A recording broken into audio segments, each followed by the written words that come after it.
네, 소개받은 전남대학교 5.18 연구소 김형주라고 합니다. 저는 오늘 5.18 피해자 제2유형화에 기초한 일선 대응의 트라우마 발표를 하겠습니다. 저희가 사실은 저희 팀이 정말 치열하게 공부하고 치열하게 토론하고 또 치열하게 만났습니다. 근데 이 선생님, 이분들, 구술자분들 만나는 과정도 쉽지 않았고, 만나고 나서도 참, 이렇게 손 맞잡고 막 같이 울면서, 조사를 진행했는데요. 그런 결과를 공유할 수 있어서 참 기쁘게 생각하고 있고, 우스갯소리로 트라우마 조사하면서 트라우마를 얻었다. 라는 말들도 저희들끼리는 했었습니다. 제가 발표할 주제가 제2유형화에 기초한 일선 대응의 트라우마이기 때문에 좀 앞부분에 대한 설명이 필요할 것 같습니다. 5.18 같은 경우는 5.18 당시부터 직후에 이르기까지 피해와 피해자를 대략적으로 정부 같은 경우는 사망자, 부상자, 그리고 행불자, 그리고 재산 피해자 이 정도로 나눴어요. 왜냐하면 그 정부 차원에서 피해 상황실을 운영하면서 피해를 집계를 했었는데 크게 그 틀로 나눠졌었거든요.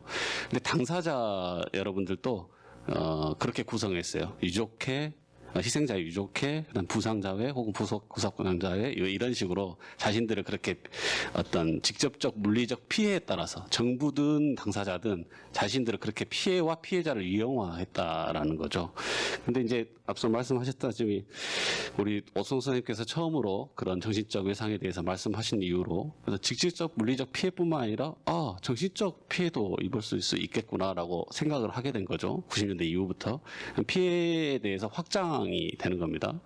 마찬가지로 피해자의 대상 역시도 그렇다고 하면 충분히 확장할 수 있겠다라는 생각이 드는 거고 예컨대 이런 겁니다.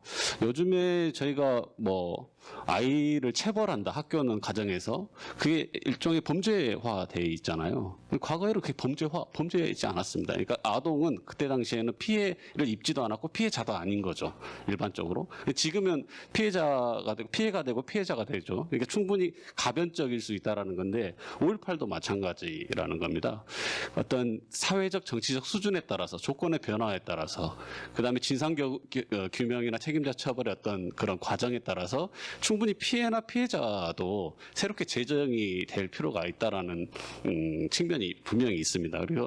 그래서 물론 이제 진상 규명 과정에서 가해와 피해가 정확하게 이제 규정이 되면서 그때 당시에는 폭동 난동자였던 사람이 이제 피해자로 되는 과정도 있었고 계엄군이 가해자로 이렇게 분명하게 되는 과정이 있었고 지금의 과정에서는 이제 계엄군의 어떤 트라우마까지 생각하는 어떤 그런 어떻든 물리적 어떤 충격을 가한 가해자지만 그들 역시 피해자일 수 있다는 아주 복합적인 과정까지 고민하는 과정이 있었습니다. 그러니까 제가 말씀드리고 싶은 것은 이런 사회적, 정치적 조건, 정치적 어떤 권력관계 혹은 도덕관념 여러 가지 측면들이 고려가 될 수밖에 없고 그게 상당히 어떤 능동적으로 이렇게 바뀔 수 있다라는 측면이 있는 거고 그런 지점에서 이제 일선 대응인을 한번 봐야 되겠다라는 건데 일선 대응인 같은 경우는 요즘에는 소방관, 경찰, 정치적 예산에 대해서 한국 사회에서 많이 이렇게 치료 프로그램들이 운영되는 걸로 알고 있습니다. 근데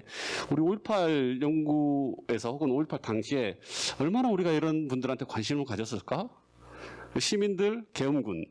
이 정도의 어떤 이런 주체들에만 관심을 가졌지 사실 직접적으로 관련이 있었음에도 불구하고 그 주변에 있었던 이 주변인들에 대해서는 별다른 관심도 없었고 심지어 피해자라고까지는 생각도 못했던 것 같아요.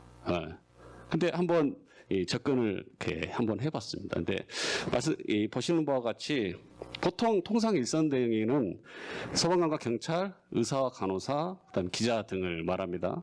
그래서 현장에 가장 먼저 투입돼가지고 외상 사건에 반복적으로 노출되기 때문에 정신 건강이 취약한 직업군으로 분류됩니다. 우리 세월호 참사에서 봤다시피 민간인 잠수사 분들이나 의인 이분들이 구조하다가 피해를 입은.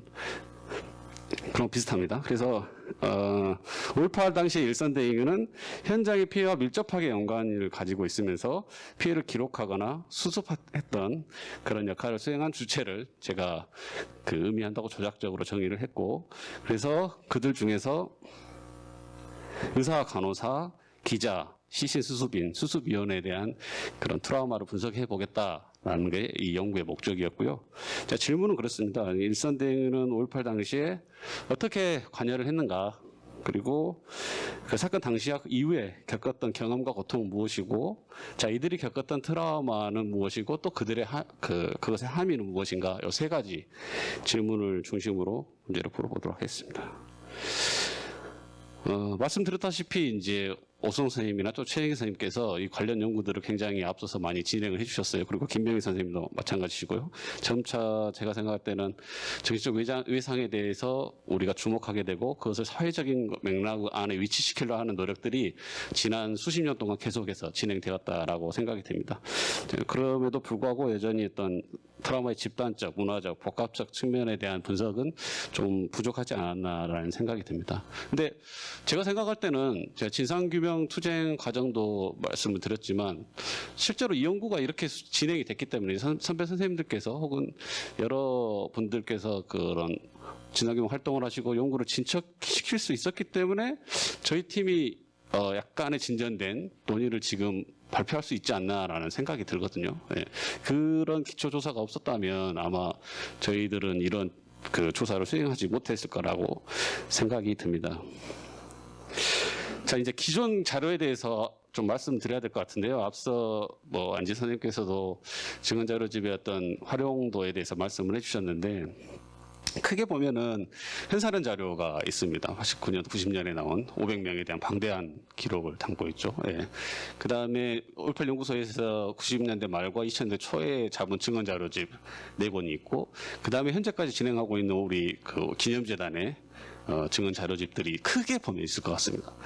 각각의 자료집들은 특징이 있는데 그 현사련 자료집 같은 경우는 정말 항쟁이 끝나고 바로 가장 가까운 기간에 증언이 이루어졌다는 점, 그래서 방대한 사람 그 수의 증언이 기록됐다는 점에서 비교적 오류의 가능성이 좀 기억의 오류의 가능성이 적을 수 있고 당시의 어떤 진상을 정확하게 대략적으로 파악할 수 있을 거라는 장점이 있는 것 같습니다. 그러니까 근데 이제 단점은 도대체 80년 5월에 무슨 일이 있었던 거야? 에 초점이 맞춰져 있다는 거죠. 트라우마보다, 정치적 피해보다. 예.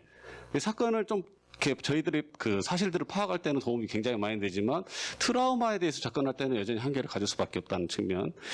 그 다음에 이제 5.18 연구소에서 2000년대 초반까지 90년대 말하고 진행됐던 것은 증언자료집 4권은 진상규명의 과정에서 좀 미진하거나 좀 더 파봐야 될 부분들에 대해서 집중한 경향이 있습니다. 그러니까 조사자가 구술자를 대상으로 이때는 뭐 했나, 이때는 약간 마치 조사하듯이, 수사까지는 좀 과하지만 어쨌든 조사하듯이 이렇게 핵심 그 사건이나 어떤 상황에 대해서 부분적으로 계속 파왔던, 그래서 진상규명의 활동을 어떤 한계들을, 미진한 부분들을 이렇게 보완하는 작업 차원에서 이루어진 측면이 있고, 세 번째 이제 기념재단 자료는 지금도 10권이 넘게 나왔는데 각 분야별로 인물들을 이렇게 공직자편, 천주교편, 개신교편, 시민활동가, 교육자편 해가지고 각 분야 인물들을 분야별로 이렇게 증언 자료 수집을 했어요. 그래서 그런 측면에서는 대단히 의미가 있겠지만 심지어 트라우마에 대해서도 간호사 편에서는 접근을 하고 있습니다. 그럼에도 불구하고 그 증언 아마 수행팀에 아마 그 편차가 있습니다. 증언록에서도. 책마다 다 편차가 있거든요. 그래서 일관적으로 좀 진행되지 않았고 체계적이지 못한 측면이 있고 트라우마에 대한 어떤 분석들이 이렇게 부분 나오긴 하지만 그게 일괄적이지 않다. 내용 역시도 깊이 있게 그 분야에 집중해서 진행되지 않았다라는 한계가 있는 것 같습니다. 그래서 저는 이제 사실은 10명인데 1명이 빠졌는데요. 그 시신수습인은 도청에서 염을 하고 비닐을 씌우고 관에 넣고 그 다음에 가족들한테 안내하는 역할을 했던 분입니다. 그 두 분이시고 그 다음에 간호사 2분, 의사 1분, 수습위원 2분, 기자 3분 이렇게 해가지고 제가 그 조사를 진행했고요. 그래서 그러면 연구 내용을 먼저 살펴보면 당시의 경험을 어떻게 했냐 했더니 이분들이 이제 주로 이렇게 수습하는 활동, 그러니까 부상자를 수습을 하든 치료를 하든 사망자를 수습하든 이런 사건을 수습하든 수습위원은 사건을 수습하려고 했죠. 예. 이런 측면들이 있었고. 직업적 특성, 당시에 이제 자기 직업이 무엇이었냐, 혹은 그 역할이 무엇이냐에 따라서 그 경험 자체가 달라지는 측면이 있지만 공통적으로 또 일상을 살아가는 시민이라는 측면이 있었죠. 그래서 거리에서 혹은 뭐 학교에서 직장에서 계엄군들의 어떤 그런 폭력을 이렇게 목격하는 이런 기본적인 어떤 경험도 하고 있었습니다. 그럼 이후의 경험 같은 경우는 어떤 분들은 계속해서 그 진상규명 활동을 아주 적극적으로 참여하시는 분들이 있고, 어떤 분들은 약간 중간자점 입장에서 간헐적으로 증언에 참여하거나, 혹은 어떤 분들은 아예 외면하면서 사는 그런 경우도 있었습니다. 뭐 저희가 일반적으로 좀 유추해 볼 수 있는 일반적인 그런 상황일 수도 있을 것 같습니다. 근데 이제 이게 왜 차이가 생겼을까 봤더니 그러니까 적극적 참여와 침묵과 회피, 지지라서 참여 이런 측면이 세 가지로 구분이 됐는데 이를테면은 의사 간호사분들 같은 경우는 자기 직업이 있었고 그 직업을 계속 유지를 했던 거예요. 그리고 그 직업 직단의 어떤 특성상 그 5.18에 대해서 이래저래 이렇게 어느 한편에 서서 말하는 자체가 부담스러운 것도 있었고, 그러니까 제가 뒤에서 잠깐 이제 이야기 드릴 텐데 특별한 경험들이 있습니다. 그리고 어떤 그 시신 수습인 같은 경우는 이분은 기동 타격대로 또 활동을 했기 때문에, 그래서 구속까지 경험했기 때문에 시신 수습의 역할을 한 것만 아니라 그런 경험까지 했기 때문에 정말 적극적으로 진상규명 활동에 또 이후의 삶에서 뛰어들었다는 겁니다. 그래서 이런 직업적인 편차 혹은 그때 당시의 역할에 따른 혹은 당시의 혹은 경험의 강도에 따른 그런 편차가 있어서 이렇게 당시 경험과 이후의 경험이 차이가 있었다라는 거고, 일선대결은 이제 권리침해와 트라우마인데요. 몇 가지만 좀 주요하게 살펴보도록 하겠습니다. 그러니까 계엄군과 시민 모두를 상대하면서 양쪽으로부터 불안을 느꼈다는 것은 일선 대응인만의 특징입니다. 예컨대 간호사하고 의사분들이 사례를 들면 군인과 경찰을 치료하기도 했어요. 네. 근데 몰래 뒷문으로 들어와서 치료합니다. 왜? 시민들이 뭐라고 하니까, 욕하고 이렇게 하니까. 여기 광주경찰서 앞에, 지금 동부경찰서지만 이 앞에 있던 병원에서도 마찬가지였고, 그다음 조대병원도 마찬가지였고, 그렇습니다. 또 한편으로는 도망가는 학생들과 시민들을 환자로 위장시키거나 보호자로 위장시켜서 이제 병실에 넣어주는 역할을 합니다. 그리고 또 계엄군한테 협박과 위협을 받죠. 그러니까 양쪽으로부터 어떻게 보면은 고통을 겪은 거죠, 사실은. 이분들은 그런 어떤 소명의식에 따라서 행동을 한 것 뿐이거든요. 정십자병원에서는 전경들을 보일러실에 한 일주일 동안 넣어두고 먹이기도 합니다, 의사들이. 예. 이런 과정이 있었고, 그 다음에 부상자와 시신 등 참혹한 육체를 다루면서 정신적 충격을 받았다, 이런 건데, 이 부분에서 이제 대부분 많이 고통스러워하시고 눈물을 많이 보이셨어요. 그러니까 말 그대로 피해자를 이렇게 구제하면서 피해를 겪은 건데, 그 형상이라는 게 총상이나 자상이나 이런 구타에 의한 어떤 형상이라는 것 자체가 일상적으로 우리가 볼 수 있는 그런 형상은 아니거든요. 예. 그리고 특히나 시신 수습인 같은 경우는 거의 이렇게 여물하는 과정에서는 잘 몰랐지만 시민들이 와서 오열을 하고 이런 것을 계속 지켜보고 계속 그 일을 해왔기 때문에 대단히 큰 그 충격으로 남아 있었고, 또 그 의료진들 같은 경우는 특히나 미안해했습니다. 이게 돌아가신 분들에 대해서 내가 열심히 치료했는데 뭐 피가 그렇게 흥건하게 이렇게 그런 장면들, 네, 이게 계속 뇌리에 떠나지 않는 거죠. 그러니까 그 다음에 폄하와 비방에 분노했다. 이것도 약간 다른 층위가 있는데, 이 수습을 한 사람들, 의사, 간호사, 기자, 수습위원, 시신 수습위원 같은 경우는 공통적으로 어떻게 보면 인류애를 실천한 겁니다. 공동체적인 어떤 주체로서 또 그 당연한 일을, 윤리적인 일을, 윤리적으로 당연한 일을 실천한 거고, 옳다 그러다, 이게 뭐 어떤 저항했다, 뭐 이런 측면을 다 떠나서 어떤 공동의 어떤 이익을 혹은 그런 인류애를 실천하기 위해서 내가 할 일을 했을 뿐인데 이게 자신한테는 이제 빨갱이 폭도로 몰리고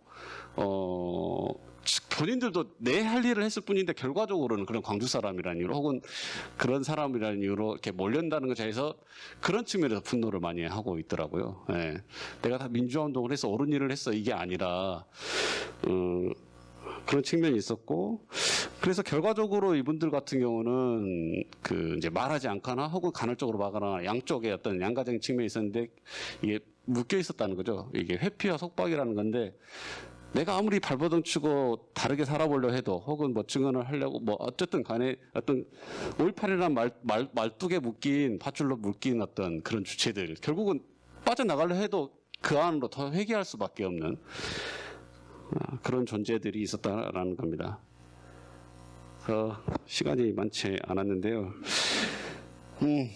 네, 제가 이제 말씀드렸던 것도 뭐 수습위원도 마찬가지였죠. 수습을 하려고 하고 협상을 하려고 했는데 결국 뭐 투항파라고 몰려버린다거나 낙인을 찍혀버린다거나 이런 측면이 있었고 그래서 이제 결론을 말씀을 드리자면 일선대행의 전형적인 특징은 피해자를 돕다가 피해자가 됐다는 거 이게 가장 전형적인 특징입니다. 예.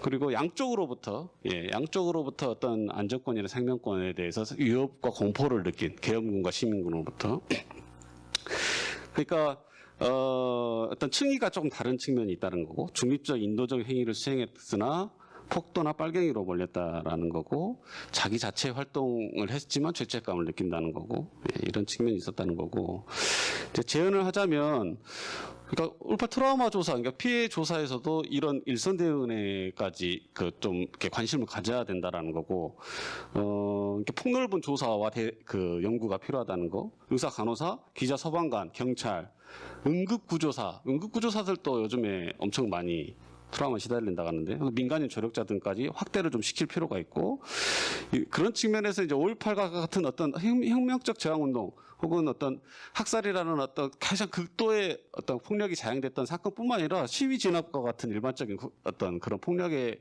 상황에서의 그 당사자들 그 주체들까지 이렇게 정신적 고통에 대해서 조사를 할 필요가 있지 않겠느냐라는 거고 그와 관련해서 현재도 지금 의사나 의료인이나 소방관, 경찰께 이렇게 파편적으로 이루어지고 있지만 국가폭력과 어떤 그런 관련된 그런 주체들의 그 어떤 트라우마에 대한 어떤 이론이나 방법론이 세계적으로 좀 개발될 필요가 있지 않겠는가라고 생각이 듭니다. 발표는 여기까지입니다. 감사합니다.